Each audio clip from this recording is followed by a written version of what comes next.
Hi சிறுகளே, வணக்கம், நல்வாழ்த்துக்கள். சுதந்திர தின நல்வாழ்த்துக்களுடன் சுப்புனி தாத்தாவின் நீதி கதை இன்று ஆரம்பம். ஓகேயா? சரி, இப்போ நம்ம என்ன பண்ணுவோம்? வள்ளுவரினுடைய திருக்குறள் அறிவுக்கு விருந்து பார்க்கணுமா வேண்டாமா? மடி இன்மை, மடினா என்ன? சோம்பல். சோம்பல் இல்லாத வாழ்க்கை தான் சிறந்த வாழ்க்கை. சோம்பினவன் படுத்தான். ஓகேயா? இப்போ மூணாவது குறளை பார்க்க போகிறோம். இதை பாருங்க, என்ன சொல்றார்? மடி மடி கொண்டாழுகும் பேதை பிறந்த குடி மடியும் தன்னினும் முந்து. ஒரு சோம்பேறி இருக்கான் இல்லையா, அவன் அறிவிலி. அவன் சாகறதுக்கு முன்னாடி அவன் குடி போடும், அவன் குடியை அழிஞ்சு போடும். அந்த அளவுக்கு சோம்பல் இருக்கக்கூடாதுங்கிறத வள்ளுவர் வலியுறுத்துகின்றார். என்ன சொல்றார்? மடிமடி கொண்டாழுகும் பேதை பிறந்த குடிமடியும் தன்னினும் முந்து. சோம்பலை விட்டு ஒழியாது தன்னிடத்து கொண்டுள்ள அறிவிலி பிறந்த குடி அவனினும் முற்பட்டு அழியும். ஓகேயா? இப்ப கதை ஆரம்பம். குழந்தைகளே, இந்த வாரம் நீதி கதையில் சொல்ல போகிறது, நான் திரும்பவும் உழைக்க வேண்டும் என்ற கருத்தை வலியுறுத்தி தான், கடமையைத்தான் நான் வலியுறுத்துறேன். குழந்தைகளே, என் அருமை குழந்தைகளே, ஒரு கேள்வி உங்களை கேட்டால் அவங்களால பதில் சொல்ல முடியுமா? சொல்லட்டுமா? உங்கள் அம்மா உங்களுக்கு என்ன கொடுக்குறாங்க? மம்மு கொடுக்குறாங்க. மம்மு கொடுக்குறாங்க இல்லையா? சரி, அந்த மம்மு எங்கேருந்து வாங்குவாங்க? வீட்டிலேயே செய்வாங்க. வீட்லேயே செய்வாங்கன்னு சொல்றிய, அதுக்கு என்னெல்லாம் வாங்கணும்? அப்படியே மம்முன்னா அது வந்துருமா? அப்படியே பானையிலையும் சட்டிலையும் வந்துருமா? இல்லையே, எங்கள் அம்மா சமைப்பாங்களே.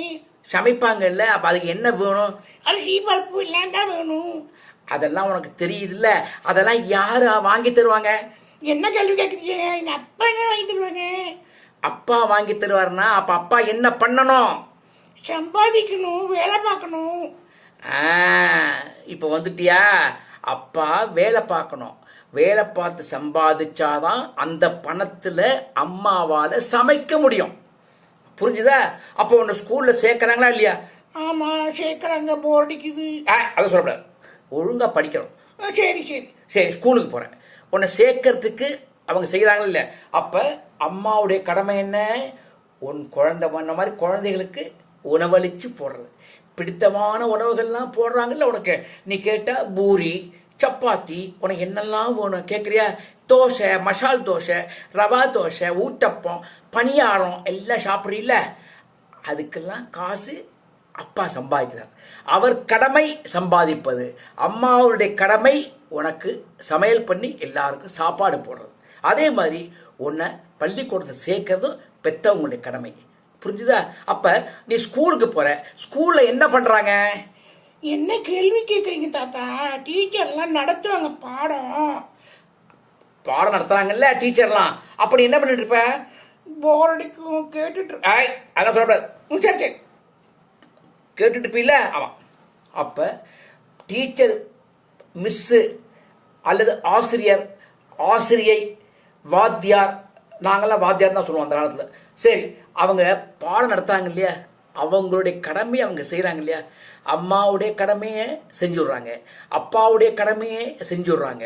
அப்போ ஆசிரியர் தன் கடமையை செய்கிறாரு. அப்போ படிக்கிற நீ உன் கடமையை என்ன செய்யணும்? நீ என்ன செய்யணும்? நான் எழுதுவேன், ஹோம்ஒர்க்கு படிப்பேன். வெரி குட், இது உன் கடமை. செய்யறியா? ரைட். அதே மாதிரி இந்த உலகத்தில் பிறந்த அத்தனை பேருக்கும் கடமைகள் இருக்கு. கடமைகளை சரியா செய்யணும். தவறா செஞ்சா தவறான விளைவு ஏற்படும், சரியா செஞ்சா நற்பலன் கிடைக்கும். அந்த கதையை பார்க்கலாமா? சரி, இப்ப விஜயராஜம், விஜய நாடு அப்படின்னு ஒரு நாடு இருந்தது. அந்த நாட்டுடைய மன்னனுக்கு பேரு விஜயேந்திரன். அவனுக்கு ஒரு இளவரசன் இருந்தான். அந்த விஜயேந்திரன் இருக்கான் இல்லையா, அவன் இப்போ சுகவாசி. அதாவது நாடு நல்ல நாடு தான், ஒன்றும் கவலைப்படுறதுக்கு இல்லை. இருந்தாலும் நாட்டை பற்றின சிந்தனையை விட தன்னை பற்றியே நினச்சிப்பான். நீ ட்ரெஸ் அழகாக போட்டுக்கணுண்டா, நீ சூப்பராக ட்ரெஸ் போட்டுக்கணுண்டா, நல்லா சென்டெல்லாம் அடிச்சுக்கணுண்டா, நல்லா வாசனையாக இருக்கணுண்டா, அப்படி ராஜான்னா அப்படி கம்பீரமாக அப்படி வர்றோம் அப்படி நினச்சிப்பான். எல்லாரும் அப்படி கும்பிடணும், கையெடுத்து அப்படி பெருமை. ஹாய் ஹாய் ஹாய் அப்படின்னு நினச்சிப்பான். ராஜா நினச்சிக்கோ, ராஜாக்கான கடமை என்ன? போர் புரியறது. அட பைத்தியம், வெறும் போர் புரியறது மட்டும் ராஜாவுக்கு வேலை கிடையாது. ராஜாவுக்கு கடமை மக்களை காப்பாத்துறது. எப்படி காப்பாத்துறது அதைத்தான் இப்ப சொல்ல போறேன். இந்த பாரு, அந்த விஜயேந்திரன் இருக்கான் இல்லையா, அவனுக்கு ஒரு மகன் இருந்தான். மகன்கிட்ட ரொம்ப பிரியம் அவனுக்கு. இவனும் கொஞ்சம் ஆடம்பரமான மன்னன். பையனையும் ஆடம்பரமா வளர்த்தான். நல்லா சென்ட்டு தலை வருது, அவனை நல்லா பன்னீரில் குளிப்பாட்டுறது, சந்தனத்தை பூசுறது, அப்படியே நல்லா வாசனை திரவியங்களோட வச்சு அப்படியே மணக்க வச்சுக்கிறது. அப்படியே இளவரசர் பக்கத்தில் வந்தாலே வாசனைங்கிற அளவுக்கு அவன் அப்படியே கொண்டு வந்தான். வழிய நாட்டை பற்றி சிந்தனையும் நாட்டு மக்களுடைய நலனை பற்றின சிந்தனையும் அவன் செலுத்த தவறிட்டான். எப்பொழுதுமே எந்த குழந்தையும் நல்ல குழந்தைதான் மண்ணில் பிறக்கையிலே, அது நல்லவராவதும் தீயவராவதும் அன்னை வளர்ப்பினிலே, அன்னை வளர்ப்பினிலே. யாராயிருந்தாலும் நல்லவர்களாக தான் பிறக்கிறோம். ஆனால் எப்படி வளர்க்கப்படுகிறோம் அப்படிங்கிற பொறுத்து தான் அந்த குழந்தைகள் இருக்கும். இப்போ அவன் என்ன பண்ணான், அவனுக்கு ஒரு ஃப்ரெண்டு. ஏன்னா ராஜா வந்து எல்லாத்தையும் ஃப்ரெண்டாக்க விட மாட்டான். அவன் என்ன பண்ணான், மந்திரி இருக்கான் இல்லையா, அவனுக்கு ஒரு பையன் இருந்தான். இவனுடைய வயசாகும். அவனும் இவனும் ரொம்ப திக்கஸ்ட் ஃப்ரெண்டு. அப்போ மந்திரி பையன் கொஞ்சம் விஷயம் தெரிஞ்ச கெட்டியார பையன், கொஞ்சம் கிரிமினல் மைண்டு அவனுக்கு. அவன் என்ன பண்ணான், இளவரசர் கூப்பிட்டு, இளவரசா, விஜயேந்திரன் பையன் இருக்கான் இல்லையா, அவனுக்கு பேர் விஜய்நாதன் பேர். விஜய்நாதன், ஓகே? உங்களுக்கு பிடிச்சிருக்கா? விஜய்நாதன் வச்சுக்கலாமா? அவன் என்ன பண்ணான், விஜய்நாதா நம்ம வேட்டையாட போலாமா? வேட்டையாடுறதுக்கா? எங்கள் அப்பாவை கேட்குறவே, மகாராஜாவை கேட்குறமே, கேளு. அப்போ எப்போதான் நம்ம கற்றுக்கிறது? நீ ராஜா ஆக போகிற, உனக்கு வேட்டையாட தெரியலன்னா அப்புறம் நாட்டை எப்படி நீ காப்பாற்ற முடியும்? ஆமாம், வா வேட்டையாடலாம், உனக்கு வேட்டையாட தெரியுமா அப்படின்னு விஜயநாதன் வந்து மந்திரி மகனை கேட்குறான். எனக்கு பறவைகள்லாம் வேட்டையாடுவேன், நான் உனக்கு சொல்லித்தரேன் வா அப்படிங்கிறான். சரின்னு சொல்லிட்டு இவன் போகிறான். இந்த மாதிரி போய் கொஞ்ச நாளைக்கு என்ன பண்ணிருக்கான், அப்பாவுக்கு தெரியாமையே கொஞ்சம் தூரம் போய் கற்றுட்டு இருக்கான். அப்புறம் ஒரு நாளைக்கு அப்பாட்டே நேர போய், அப்பா நான் நீ வேட்டையாட போகிறேன்ப்பா, அனுமதி தரணும்ப்பா அப்படின்ட்டு. அப்பாவுக்கு சந்தோஷத்தாகல. மவன, வேட்டையாட போகிறேன், எங்கள் இளவரசன் வேட்டையாட ஆரம்பிச்சாரா? அப்போ கவலை இல்லைடா, நீ பெரிய ஆள்றா, நீ சிங்கத்தையே வேட்டையாடி கொண்டு வந்துடுறா. இது என்ன பிரயோஜனம்? இது பிரயோஜனம் அது? ஆனால் அவன் ராஜா அப்படி ராஜா அவன் அப்படி சொல்லிட்டான். அமைச்சருக்கு ஒன்றும் புரியல. அமைச்சரும் சரி நம்ம பையனும் சேர்ந்து போகிறதால அவர் வாயை திறக்கல, சரின்னு அனுப்பிச்சுட்டார். பையனும் அவனும் போகிறாங்க. ரெண்டு பேரும், விஜயநாதனும் போகிறான், அமைச்சர் பையனும் 2 பேர் போகிறாங்க. போகிறதே அங்கே காட்டுக்கு என்ட்ரி உள்ளே போகிறாங்க. என்ட்ரி உள்ளே போகிறதே கொஞ்சம் இருட்டு மாதிரி இருக்குது. அப்புறம் பெரிய ஒரு நல்லா பார்த்துங்க, ஒரு அரச மரம். அரச மரத்தில் ஒரு பெரிய புற்று மாதிரி இருக்குது. அந்த புற்று மாதிரி இருக்கிறத இவன் என்ன சொல்கிறான், அமைச்சர் பையன் சொல்கிறான், விஜயநாதா நீ பயப்படக்கூடாது, நீ இந்த நாட்டுடைய மன்னனாக போகிறோம், நீ யாருக்குமே பயப்படக்கூடாது, உனக்கு மிஞ்சிற பவர் யாருக்குமே கிடையாது, நீ தான் அதிக அதிகாரம் படைத்தவன். இந்த வனத்தில் முனிவர்கள் நடமாடுவாங்க, அவர்கள் வந்து ஏதாவது உன்னை இடையூறு பண்ணி வேட்டை ஆட விடாமல் பண்ணுவாங்க, அப்போ நீ தைரியமா இருக்கணும் அப்படின்ட்டு. நான் மன்னன்னு நீ சொல்லியிருக்க, வருங்கால மன்னன், இப்பயே கம்பீர இளவரசன், வேட்டைக்கு தயாராயாச்சு, எனக்கு என்ன பயம், யாராவது பேசினா வேட்டைய அவங்க மேல அடிச்சு விடுவேன் அம்ப அப்படின்ட்டான். அப்போ வந்து ஒரு சத்தம் கேட்குறது, ஓம் ஓம் ஓம் கேட்குறத. அமைச்சர் சொல்றான், பத்தி அமைச்சர் பையன் சொல்றான், விஜயநாதா குரல் கேட்கறதா? ஆமா, ஓம்னு கேட்கறது. இங்கே தான் முனிவர் இருக்கார். அப்படியா? எங்க முனிவர் இருக்கார் தெரியலையே. அவர் எங்க கண்ணுக்கு தெரிய மாட்டார், ஏன்னா அவர் அந்த கரையான் கூடுக்குள்ள இருக்கார். 2 ஓட்டை ஒண்டி தெரியுது, அது கண் விழியால பார்த்துட்டு இருக்காரு ஒழிய, ஆனால் இவங்களுக்கு அது தெரியல, சத்தம் மட்டும் தான் கேட்கறது. அப்ப என்ன பண்றான், அதே சமயத்துல அந்த இடத்த மரத்து மேல ஒரு காகம் கூடு கட்டியிருக்கு. அதுல ஒரு குஞ்சு, அழகான ஒரு குஞ்சு, ஒரு குட்டி குஞ்சு ஒன்று இருக்கு. இந்த காக்கா என்ன பண்றது, தாய் காக்கா என்ன பண்றது, குழந்தைக்கு பசிக்குமே அப்படின்னு சொல்லிட்டு ஓடி வந்து அது இறைய கொடுக்கறது. இறை கொடுக்குற சமயத்துல அமைச்சர் மகன் அதை பார்த்துட்டு, இளவரசரே நல்ல சான்ஸ், நீ வேட்டை ஃபர்ஸ்ட் ஆட போற இல்லையா, இந்த காக்கா அடி ஈஸியா இருக்கும் அடிக்கிறதுக்கு, ஃபர்ஸ்ட் வேட்டையே ஃபெயிலியர் ஆகக்கூடாது, தோக்கக்கூடாது, அடி கட்ட அடி அப்படிங்கிறான். டக்குன்னு அடிக்கிறான். அதை அடிக்கிற சமயத்துல ஓ அப்படி சத்தம் பெருசா கேட்கறது. அப்படியே அசந்து போடுறான். அந்த அம்பு கரெக்டா அந்த காக்காடு வேகத்தில் படுறது. அப்பதான் அது அழகால குஞ்சுக்கு வாயில ஊட்டுறது. அந்த காக்கா கத்த முடியாமல் இருக்கிற சமயத்தை குஞ்சு என்ன பண்ணுறது, ஏதோ ஆபத்துன்னு புரிஞ்சு அம்மாவுடைய அழகை கவிண்டுறது அப்படியே காக்கா கீழே விழுறது. அந்த குஞ்சு காக்காவோடு சேர்ந்து விழுறது. அந்த முனிவர் அந்த கண்ணால் அந்த குஞ்சை பார்த்துட்டே இருக்கார். அப்போ தான் குஞ்சுக்கு வந்து தன்னை அறியாத ஒரு பலம் ஏற்படுறது. பார்த்துட்டு அப்படிங்கிறது, யாராது அப்படின்னா, யார் பாரு அப்படின்னா பார்த்தாக்க அப்படிங்கிறத குஞ்சுடா, காக்கா குஞ்சா, தாய் கீழே கவிழ்ந்து கிடக்கு, குஞ்சு தாயை எடுக்கிறதுக்காக போகிறான். அப்போ குஞ்சு திருப்பியும் முட்டாள், ஏய் என்ன சொல்ற நீ என்ன முட்டாள்னு பேசுற அப்படி இளவரசர் கோவம் வருது. அமைச்சர் பேசுறான், அதை கொண்டு போடுறான் அப்படின்னா, உன்னால் கொல்ல முடியாது மடையனே அப்படி திருப்பி சொல்றது. என்ன சொல்ற நீ, வேட்டையாடுறது இப்படி ஆடுவாங்க, நீ நாட்டுடைய இளவரசனா, நீ ஏன் இளவரசன் தான், உனக்கு இப்படியா, உனக்கு யார் சொல்லி கொடுத்தாங்க உனக்கு கல்வி, உனக்கு இளவரசன்னா இப்படி ஆடப்படாது. நீ வீரமுள்ளவனா இருந்தனாக்க மேலே பறக்கக்கூடிய, அதுவும் ஆகாசத்தில் பறக்கணும். அந்த பறவையை நீ குறிப்பாத்து அடிச்சேன்னா அதுவே அடிக்க தப்பு. எந்த பறவையும் உன்னை கெடுதல் பண்ணல, அடிக்கக்கூடாது. அதை அடித்து நீ வீழ்த்தினாக்க உன் வீரத்தை கொஞ்சமாவது வச்சலாம். ஒரு தாய் பறவை குஞ்சுக்கு உணவு கொடுத்துட்டு இருக்கிற சமயத்தில் நீ பின்பக்கம் போய் அடிக்கிறியே, முன்னாடி பார்த்தா கூட பறந்து போயிருக்கும், பின்பக்கம் பார்த்து அடிக்கிற நீ ஒரு இளவரசன், இந்த நாட்டை காக்க போற, உன்னை நம்பி மக்கள் இருக்காங்க, கேவலம் அப்படி சிரிக்கிறத. ஏய் என்ன அப்படி பண்ற நீ, உன்னை கொண்டு விடுவேன் அப்படிங்கிறத பயங்கரம் குதிரை சத்தம் கேட்கறது. இந்த குதிரை சத்தம் இப்போ கேட்கறது அப்படி அமைச்சர் பயங்கரம் திரும்பி பார்க்கலாம். பார்த்தா அவ்வளோதான், 2-3 பேர் பார்த்தீங்கன்னா ஒரு பயங்கரமான ஆளுங்களாக இருக்காங்க. எல்லாம் திருடுறாங்க, எல்லாம் கொலகாரங்க. அவங்க என்ன பண்ணுறாங்க, குதிரையில் வந்துட்டு இருக்காங்க. ஒரு 10 பேராவது இருக்கும். வந்து என்ன பண்ணுறான் பார்த்துட்டு, யாராவான் அப்படிங்கிறான். நீங்கள் யாருங்க அப்படின்னு அமைச்சர் தைரியமாக கேட்குற மாதிரி கேட்குறான். ஒரே ஒருத்த குதிரைந்து இறங்கினான், வந்து பொலேர் அரைஞ்சான். அவர் தலைவர், அவரை போய் நீ யாருன்னு கேட்குறேன், நீ யாரா நீ அப்படிங்கிறத. என்ன அடிக்கிற நீ, நான் அமைச்சர் மகனா இன்னொரு அறை விட்டான். அதெல்லாம் இங்கே செல்லாது, ஒரு நாட்டில் வச்சு வைது. காடு எங்கள் ஏரியா, புரிஞ்சுதா, உங்கள் ஏரியாவா, இது எங்கள் நாட்டுக்கு, நம்ம நாட்டு காடு தானே. உங்கள் மன்னர் எங்கேயா காட்டுக்கு வந்திருக்கான், வந்தாதானே உங்கள் காடு, இது எங்கள் கண்ட்ரோலில் இருக்கியா அப்படிங்கிறத. அப்படியே இளவரசர் தகிச்சு போயிட்டான்.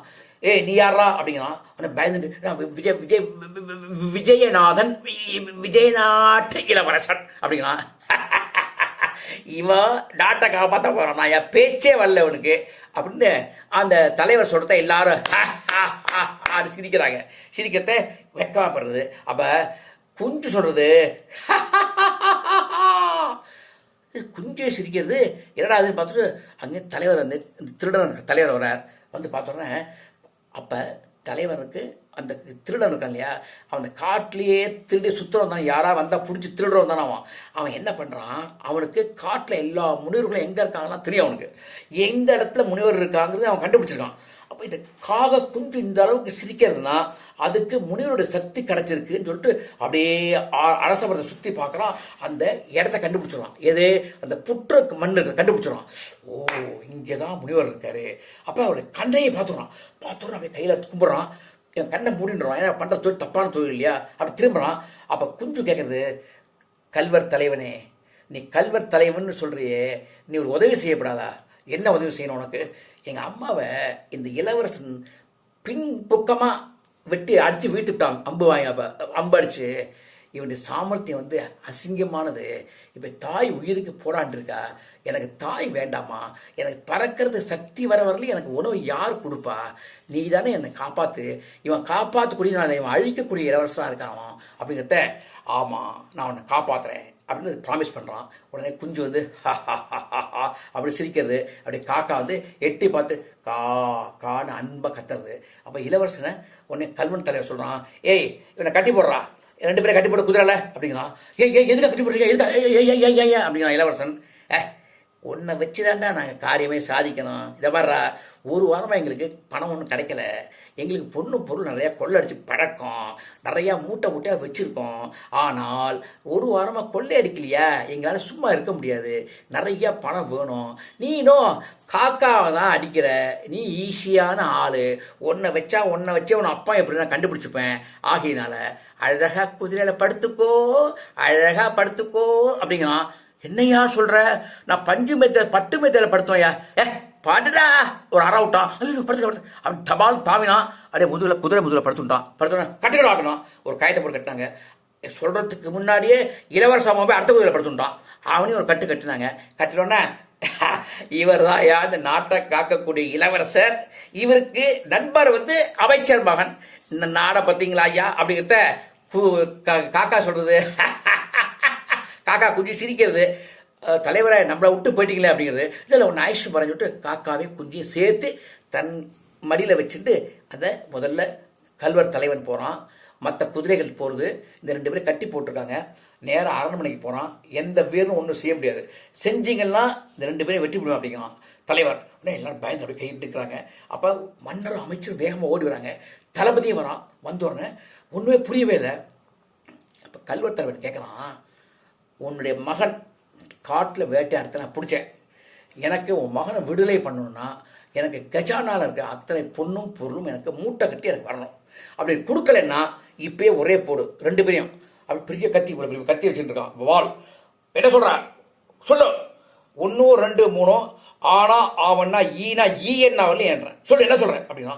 இல்லை ஏற்பாடு பண்ணுறேன் அப்படின்னா. அமைச்சர் மன்னா, அமைச்சரை உன் மகன் பண்ண வேலை தான் அங்கே மாட்டின்னு இருக்கான் இளவரசன். நீ ஏதாவது பண்ணேன்னா 2 பேருக்கும் ஆபத்து. ரெடி சொல்லிட்டு சொல்லிட்டோம், முதல்ல உன் மகன் தான் காலி, அப்புறம் தான் இளவரசனுக்கு வருவேன். இல்லை அப்படிங்கிறான். அப்போ தளபதியால் ஒன்றும் செய்ய முடியல. வீரர்கள்லாம் கை தூக்கி நிற்கிறாங்க. அந்த சமயத்தில் கஜானாதிகாரி மூட்டையில் இருக்கிற பணத்தெல்லாம் மன்னடி இன்ஸ்ட்ரக்ஷன், அதாவது ஆர்டர், அதுபடி எல்லாத்துக்கும் மூட்டை கட்டி வைக்கிறாங்க. ஏய் திருடர்களே, எல்லாத்தையும் குதிரை மேலே ஏற்றுங்க அப்படின்னு ஏற்றுறாங்க. ஏற்றி எல்லாம் இப்போ ரிலீஸ் பண்ணுறத ஏதாவது பண்ணினீங்கன்னா தொலைச்சி விடுவேன். நான் முதல்ல எல்லாத்தையும் எடுத்துகிட்டு போயிடுவேன். இந்த ஆள் கடைசியில் வருவான். ஏதாவது தப்பு தண்டா பண்ணி அவனை பண்ணிட்டீங்க, திருப்பி உங்களை காலி பண்ணுவேன் அப்படின்ட்டு. நான் ஒன்றும் செய்ய மாட்டோம் அப்படின்னு மன்னர் பயப்படுறார்.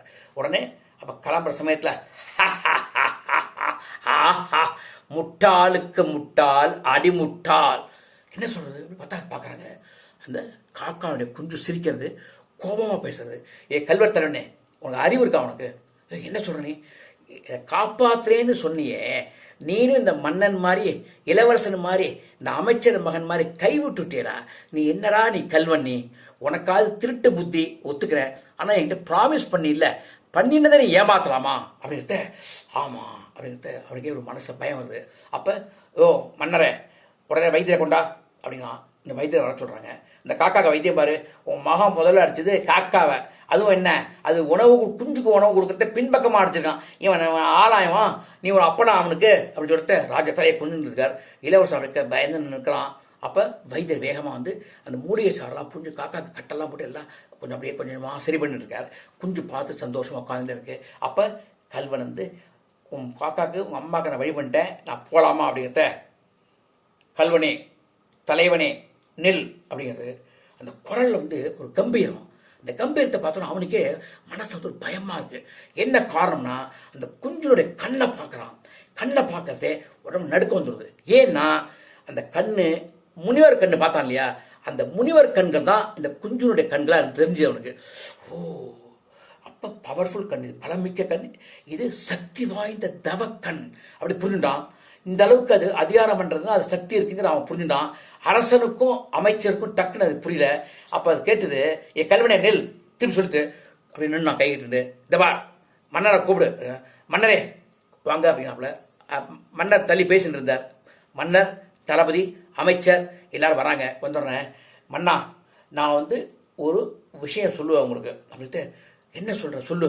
எல்லாருக்கும் அவங்க அதிசயமாக இருக்குது இந்த குஞ்சு இந்த அளவுக்கு பேசுறது. ஆனால் கல்வனுக்கு மட்டும் என்ன விஷயம்னு தெரிஞ்சுட்டான். அந்த அமைச்சர் பையனுக்கும் இளவரசருக்கும் இது பேசுறது தெரியும். ராஜாவுக்கும் அமைச்சருக்கு தலைவி தான் பூசுது. கேட்குறாங்க, ஆச்சரியமாக கேட்குறாங்க, என்ன ஒன்று அப்படிங்கிறாங்க.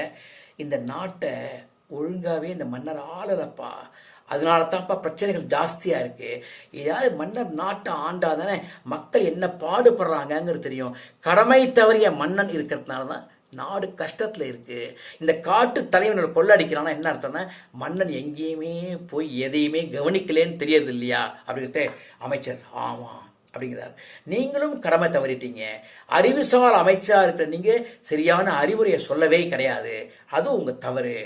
ஆமாம் ஒத்துக்கிறான். இந்த பாருங்க, நாட்டில் எவ்வளோ பஞ்சமும் பட்னியாக இருக்குது, மக்கள் எவ்வளோ கஷ்டப்படுறாங்கிறது நாங்கள் பார்த்துட்டு இருக்கோம். ஏன்னா எங்கள் அம்மா தினமும் போகிறாங்க, சாப்பிட்றதுக்கு தேடுற உணவு தேட போகிறாங்க, எல்லா இடத்துலையும் பறக்கிறாங்க.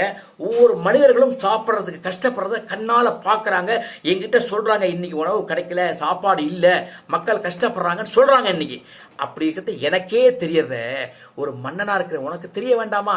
நீ என்ன மன்னன்? நீ ஒரு முட்டாளாக இருக்கே, நீ இவ்வளோ ஆடம்பர பிரியனாக இருக்கே வழிய உனக்கு உண்மையான அர்த்தம் தெரியும், வாழ்க்கையோட அர்த்தம் தெரியலையப்பா உனக்கு அப்படின்ட்டு மன்னனுக்கு அப்படியே அதிர்ச்சியாக இருக்குது. இல்லை இந்த அளவுக்கு பேசுறதே அப்படின்னு சொல்லிட்டு அப்போ கல்வெடுத்தில் என்ன சொல்கிறான், மன்னா இந்த குஞ்சை வந்து நீங்கள் சாதாரண குஞ்சு நினைக்காதீங்க, நான் உங்களுக்கு பின்னாடி சொல்கிறேன் அப்படிங்கிறான்.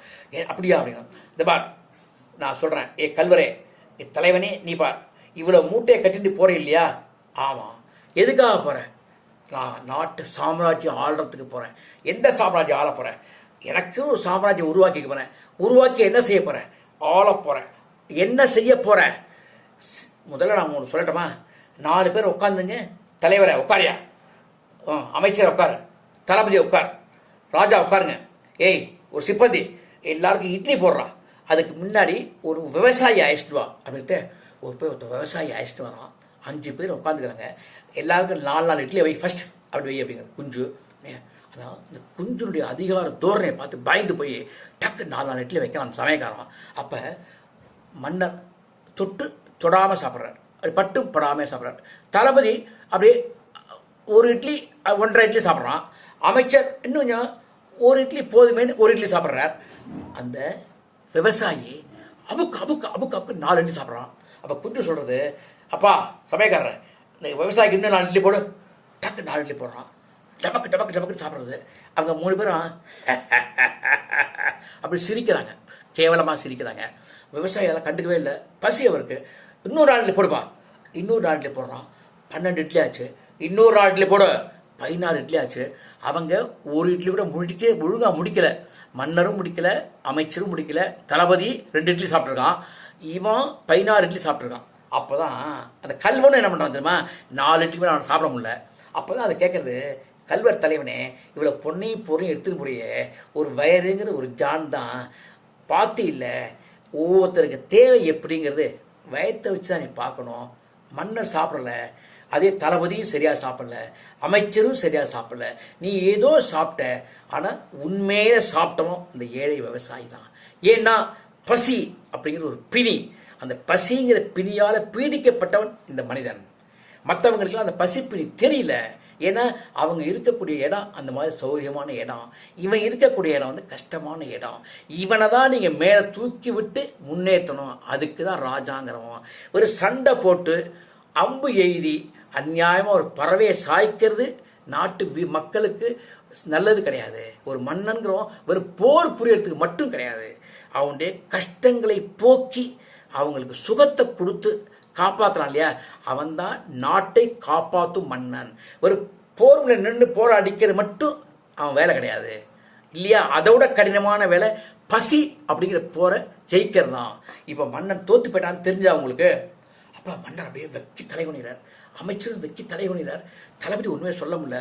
அப்போ திருடத்தில் பார்க்கலாம், என்ன இப்போ என்ன பண்ணணும்னு சொல்கிறேன், அவனுக்கு தெரியும் முனிவர்னு. என்ன சொல்கிறீங்க, இப்போ நான் கேட்டுக்கிறேன் அப்படிங்கிறான். இந்த பார், உன்னுடைய பொன்னையும் பொருளையும் கஜானாவில் சேர்த்துடும். நீ என்னெல்லாம் திருடி இருக்கியோ எல்லாத்தையும் கஜானாவில் கொண்டு சேர்த்துடும். ஏன்னா அது மக்களுக்கு சேர வேண்டிய பொருள். மக்களுக்கு செய்யறதுக்கு அதிகாரம் படைத்தவர் இந்த மன்னன். இந்த மன்னன் இனிமேல் திருந்தோன்னு நான் நினைக்கிறேன். அவன் மக்களுக்கு நல்லது செய்வான்.